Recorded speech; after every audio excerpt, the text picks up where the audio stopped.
बरं आपण तात्यांकडे येण्यापूर्वी तुमचा नेमका प्रॉब्लेम काय होता?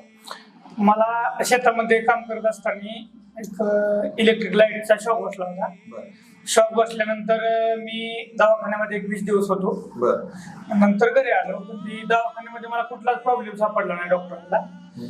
पूर्ण शरीर मला असं वीक झालं होतं, कुठली शिरा नसा वगैरे काम घेत नव्हत्या. मग तात्यांकडे आल्यानंतर मी एक 1.5-2 महिना 4-5 दिवसाला यायचो. बरं बरं त्याच्यानंतर मग तात्याने मला नसा वगैरे चोळून चोळून एक 2-2.5 महिन्यात मी सरळ चालायला लागलो. त्याच्या अगोदर मी एक 8-9 महिने डायरेक्ट बेडवर होतो. पुण्याला तिथं सेंटर कुठल्या साईडला चालू आहे आपलं? आता तुम्हाला सांगतो वाघुलीला चालू आहे, तुम्हाला सांगतो हडप दोन्हीला एक चालू आहे. आता तुम्हाला आळंदीला चालू आहे, नाशिकला आहे, सिन्नरला, नाशिक म्हणजे 3-4 जागेवरती पंढरपूर आहे 5 सेंटर आहेत आपले. आता एक पराठा आहे. म्हणजे 6 सेंटर तुम्ही चालू केले. तरी तुम्ही पेशंट असला, मी जरी पेशंट असलो तरी आपल्याला काही कमिशन नाही तात्यांकडून. फक्त हे करायचंय का की ह्या समाजाचं आपण पण देणं आहे आणि एकमेकांची चर्चा जी पॉझिटिव्ह आहे ती आपल्याला आपल्या समाजापर्यंत पोहोचवणं गरजेचं आहे. कारण हे व्हिडिओ पाहून जे काही इतर ठिकाणी कुठं जाऊन आलेत, पैसे पण संपलेत, हातबल झालेत आणि त्यांना वाटतंय की मी काय करू, त्यांच्या पुढे हा व्हिडिओ आला तर त्यांच्या काय करूचं उत्तर आपला व्हिडिओ आहे. नमस्कार, आज आपण करमाळ तालुक्यातील हे शेलगाव चौकातील वांगेला जाणारा शेलगाव चौक आहे हा. तर ह्या शेलगाव चौकातील चौधरी निसर्ग उपचार सेंटर बिना ऑपरेशन, बिना गोळी, शिरा चौकापासून किंवा काय असं तर हे आजार बरे करतात आपले महादेव चौधरी साहेब वांगे नंबर 2चे. तर आपण त्यांच्याकडे जे काही पेशंट येतात आणि क्लिअर होतात, तर आपल्याला असंच एका आपल्या करमाळ तालुक्यातल्या सिकंदर गावातील एका पेशंटचे थोडस मनोगत घ्यायचंय की हे मनोगत घेण्यापाठीमागचा उद्देश काय आहे की आज आपण अनेक ठिकाणी अनेक दवाखान्यात जातो आणि आपलं अनेक ठिकाणी दवाखान्यात जाऊन पैसे जाऊन वेळ जाऊन आपल्याला पाहिजे तो रिझल्ट भेटत नाही. तर तात्यांकडे आल्यानंतर ते पेशंट कसे बरे होतात, तर असेच आपल्याला कंदरच्या पेशंटची एक मुलाखत घ्यायची आहे आणि त्याच्याबद्दल आपण त्यांच्याकडून जे काही इथं आले त्यांचा पहिला प्रॉब्लेम काय होता, इथं आल्यानंतर कसा फरक पडला. तर साहेब नमस्कार. नमस्कार. आपलं नाव आणि पत्ता सांगा मला थोडक्यात. माझं नाव ज्योतिराम नरहरी ताटे, मुक्काम पोस्ट दहिवली, तालुका माढा, जिल्हा सोलापूर. बरं आपण तात्यांकडे येण्यापूर्वी तुमचा नेमका प्रॉब्लेम काय होता? मला शेतामध्ये काम करत असताना एक इलेक्ट्रिक लाईटचा शॉक बसला होता. शॉक बसल्यानंतर मी दवाखान्यामध्ये 20 दिवस होतो. बरं नंतर घरी आलो, पण ती दवाखान्यामध्ये मला कुठलाच प्रॉब्लेम सापडला नाही डॉक्टरला. पूर्ण शरीर मला असं वीक झालं होतं, कुठली शिरा नसा वगैरे काम घेत नव्हत्या. तात्यांकडे आल्यानंतर मी एक 1.5-2 महिना 4-5 दिवसाला यायचो. बरं त्याच्यानंतर मग तात्याने मला नसा वगैरे चोळून चोळून एक 2-2.5 महिन्यात मी सरळ चालायला लागलो. त्याच्या अगोदर मी एक 8-9 महिने डायरेक्ट बेडवर होतो. म्हणजे तुम्ही 8-9 महिने बेडवर असताना तुम्ही ते वेळ काय तुमचा सहज गेला नसेल, तुम्ही खूप दवाखाने केले नसते. दवाखाने करून वेळ जाऊन पैसा जाऊन तुम्हाला पाहिजे तो रिझल्ट भेटला नाही आणि शेवट तुम्ही बेडवरती होता. म्हणजे बारीक विचार केल्यानंतर सिच्युएशन खूप खराब होती. आणि तात्यांकडे आल्यानंतर पहिल्यांदा ज्यावेळेस तुम्ही आले त्यावेळेस तुम्हाला किती टक्के फरक जाणवला पहिल्या दिवशी, म्हणजे जे काही तात्यांनी उपचार घेतले? तात्यांकडे मी 10 ते 12-13 वेळेस आलो असतो 4-5 दिवसाच्या वेळेस. मला एक 4-5 वेळेस तर माझं शरीर म्हणजे असं निर्जीव झालं होतं. 4-5 वेळेस तुम्हाला काय जाणवलं? तात्या काय सोय त्याच कुठं काय करतात हे मला 4-5 हे गोष्टी मुद्दाम का विचारतोय बघा. विषय काय आहे, तुम्ही तुमचं मनोगत एकदम प्रामाणिकपणे सांगणार आहे का. विषय काय होतो, समजा तात्यांकडे एखादा कुठलाही पेशंट आला, एखादा तुम्ही जसं आज बोलताय की 4-5 वेळेस तुम्हाला काहीच जाणवलं नाही, तर तुम्ही सातत्य ठेवलं. पॉइंट आहे तो खूप महत्वाचा, सातत्य ठेवलं. मला शॉक लागले म्हणून मला शरीरात इजा कुठं होत नव्हती. म्हणजे मला बाबा दुखतंय, कुठं चमकतंय असं काहीच होत नव्हतं, पण फक्त शांत झालं सगळं. जीव झाल्यासारखं निर्जीव झालं म्हणजे तुम्हाला दुखतंय कुठं कळना, पण तुम्हाला चालता येत नाही, बोलता येत नाही, पाहिजे असं काही करता येत नाही का. मग तुम्ही आता ते शरीर जर त्या लेवलला झालं, तुम्ही तात्याकडे जर 12 ते 15 वेळा तुम्ही म्हणताय आले, 4-5 वेळा तर तुम्हाला जाणवलंच नाही की मला काही फरक पडलाय का नाही. मग तुम्ही सगळ्यात महत्वाचं काय सातत्य ठेवलं आहे का. तुम्ही जर 3-4 वेळाच आले आणि म्हणले 10% बी फरक नाही, कशासाठी जायचं ही मनात तुमच्या शंका आली असती किंवा घरच्यांच्या. आणि तुम्ही जर लगातार 15-10 वेळा जे काही आले नसते, तर आज तुम्ही जे काही बोलताय ते बोलू शकले नसते. नाही, बरोबर आहे ना. म्हणजे इथं साहेब बारीक जर अभ्यास केला तर तुम्ही विश्वास ठेवलाय, सातत्य ठेवले, त्यावेळेस तुम्हाला तो रिझल्ट भेटलाय. बरोबर आहे का. कारण आज आपण काय कुठल्याही दवाखान्यात गेल्यानंतर ते काय म्हणतात, साहेब 3-4 वेळा यावं लागेल तुम्हाला, काहीतरी त्याचं जे काही शेड्यूल आहे ते आमचं 8-15 दिवसाचं महिन्याचं, आणि जी गोळ्या देतो ते तुम्हाला कंटिन्यू करावं लागतात. त्याच्यानंतर बी अजून काही चेकअप सांगण्यात, तरी आपण सगळं करतो. आणि ते करत असताना आपल्याला रिझल्ट भेटतो नाही भेटतो, आपण एखाद्या वेळेस आपल्याला तिथं नाही काय जाणवलं, तो दवाखाना पण आपण बघावा. बरोबर आहे. पण तुम्ही सगळ्यात महत्वाचं तात्यांकडे सातत्य, म्हणजे काय पेशंट जे काय लाईटीला चिटकून म्हणा, कोणाला पॅरेलिस असेल काय असेल, तर तुमचं एक आपले जे काही पेशंट आहेत ते दवाखाना करून करून ज्यातलं असं वाटतंय की दवाखाना नको, काहीच नको, मी वैतागलोय सगळ्या गोष्टी. अशासाठी तुमचं की घेतलेला जो रिझल्ट आहे, आज तुम्ही थोडस कॅमेरे पुढं थोडस चलून, म्हणजे दावा का मुद्दा म्हणतोय मी, तर तुम्ही क्लिअर झाले. तुम्ही बोलताय हे आज असं जाणवतंय की तुम्हाला ते शॉकन वगैरे काही बसलाच नव्हता, म्हणजे मला जाणवतंय. बाकी त्याचा विषयच नाही काय, मी स्पष्ट बोलतो बऱ्याच गोष्टी, बरोबर आहे का? हा, बरोबर. तुम्ही थोडस फक्त उभं राहून फक्त चाला चालेल. का, की हे बोलतोय हे सत्यता आहे का? ठीक आहे, मला काय नाही, मी पहिल्यासारखं झालेलं आहे. एक बैठक करू. बैठक काढा, काय नाही अडचण. म्हणजे वाका नाही नाही काय नाही अडचण. काय प्रॉब्लेमच नाही काय. मला म्हणजे म्हणजे मलाच विश्वास नव्हता मी पहिल्यासारखं होईल. मला आता पहिल्यासारखं झालं, जसं पहिला होतो का शॉक लागायच्या अगोदर, तसंच क्लिअर आहे मी आता सध्या. नाही हे आम्ही, माझं एक म्हणणं आहे की दवाखान्यात पेशंट जाते त्यांचं शेवट त्यासाठी केमिकलच खावं लागते ना. बरोबर. केमिकल खाऊन रिझल्ट नाही. बरोबर. त्यामुळे इथं तात्यांकडे कसं आहे बाबा, कुठली गोळी नाही, औषध नाही, कुठली मुली नाही, ऑपरेशन नाही, ऑपरेशन नाही, ती फक्त नसा चोळून आपल्या शरीराच्या जी नसा बंद पडल्या, चोकअप झालेत का ते चालू ते चोळून चोळून चालू करते. तात्यांचं आता तुम्ही झालेत, मी तात्यांबरोबर बऱ्याच वेळा गेलोय, मला पण तात्यांचं एक विशेष वाटतं. डॉक्टर साहेबांची आम्ही एका मुलाखत घेतली, तर तात्या सांगत होते, म्हणजे मला पण तात्यांवर विश्वास नव्हता बरं का, रिझल्ट मला पण विश्वास नव्हता का, तर तात्या डॉक्टरांपुढे बोलते किंवा डॉक्टरांना पण रिझल्ट तात्यांनी काढून दिले डॉक्टरांना. तर तात्यांनी ही अशी नाडी बघितल्यानंतर तुमचा बीपी किती आहे हे तिथं त्यांना सांगितलं, आणि त्यांनी ही नाडी चेक करून बीपी चेक केल्यानंतर ते दोन्ही एक आलं. मग माझा विश्वास पण इतका ठाम बसला की ही इतकं एवढं सोपं नाही. बघा आज आपण कुठल्याही डॉक्टरांकडे जातो, कुठलाही डॉक्टर कुठल्याही पेशंटला अगदी मनापासून तो प्रयत्न करत असतो की त्याच्या हाताला यश यावं, कुठल्याही डॉक्टरला वाटतं आणि प्रयत्न करत असतो. पण बऱ्याच वेळा असं होतं की काही ठिकाणी यश येत नाही. पण तेच जिथं सगळीकडे फिरून फिरून थांबलेत आणि तात्याकडे आले, हे 2 ते 3 महिन्यात क्लिअर झाले. विषयच नाही. आता हेच माझा मित्र आहे, ते आम्ही दोघं आलो होतो मागच्या वेळेस, त्यांच्या बरोबर मी आलो होतो. तर तात्यांनी त्यांना चोळत होतं. त्यांनी अगोदर बारामतीला वगैरे सगळीकडे दवाखान्यात एक्सरे वगैरे सगळं काढले होते. मग तात्यांनी एक्सरे न विचारता चोळत त्यांना सांगितलं की तुमच्या कुठल्या मणक्यात गॅप आहे, कुठला सरला आहे. त्यांच्या लक्षात आलं असेल, त्यांनी लगेच सांगितलं बरोबर आहे, मला डॉक्टरांनी बी सांगितलं. म्हणजे तिकडे एक्सरे काढून चेक करावं लागते आणि इकडे बिगर एक्सरेचं, कारण तो त्यांचा अनुभव आणि अभ्यास आहे. डायरेक्टली सांगितलं की कसं गेल्यानंतर डॉक्टरांनी एक्सरे बघितला.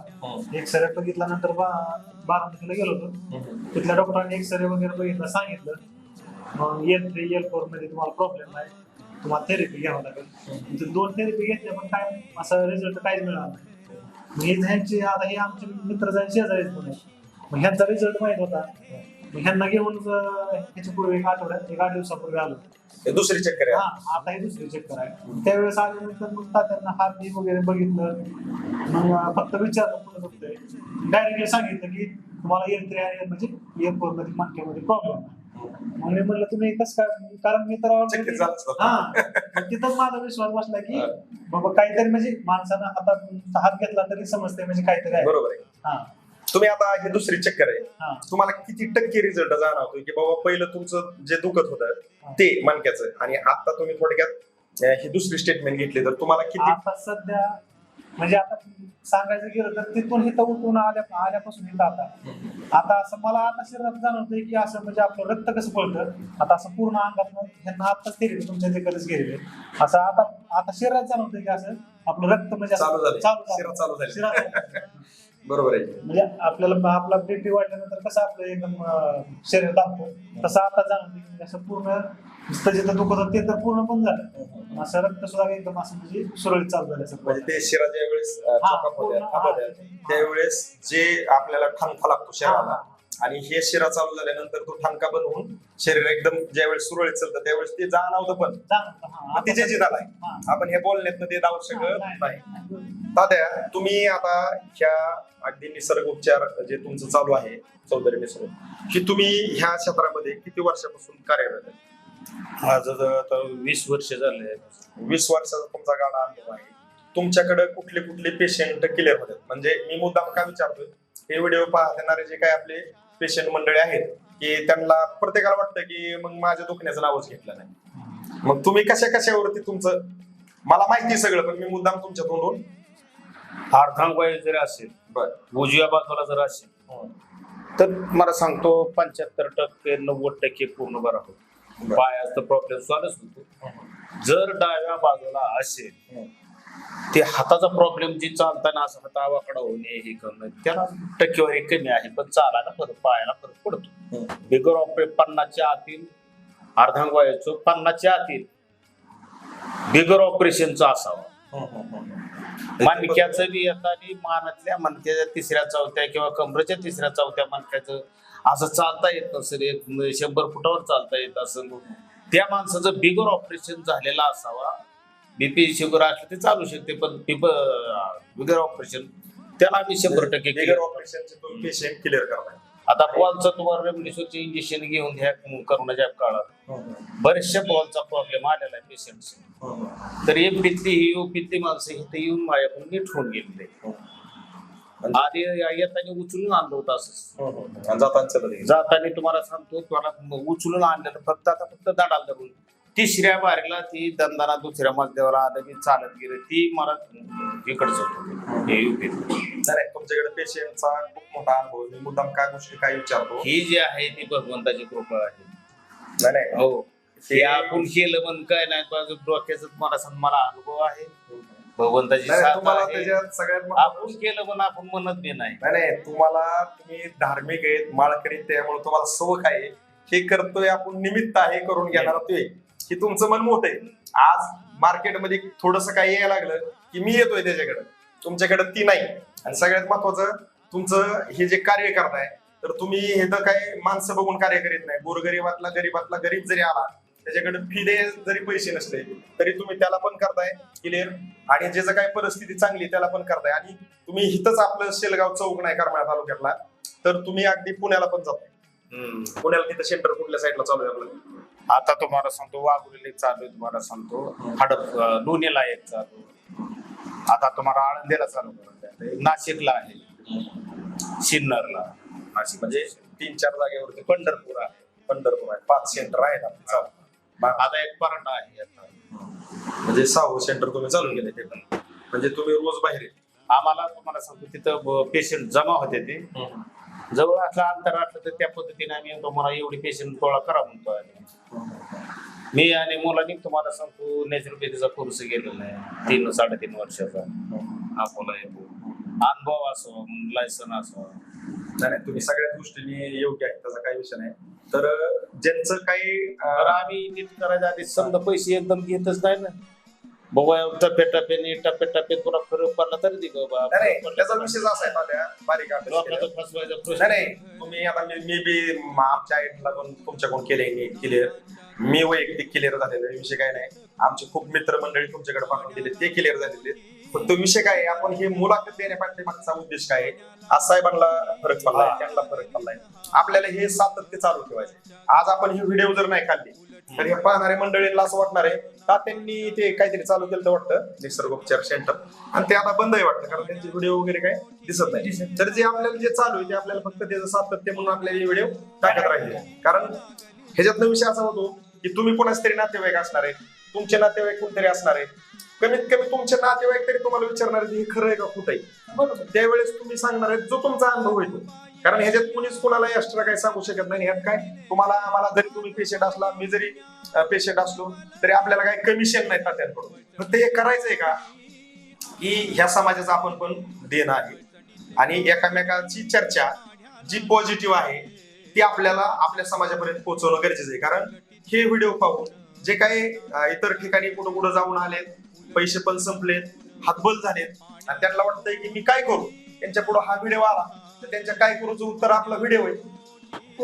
आणि ते इथं आल्यानंतर त्यांना एक सत्य जाणवणार आहे, हे जे बोलते ते आहे सत्य.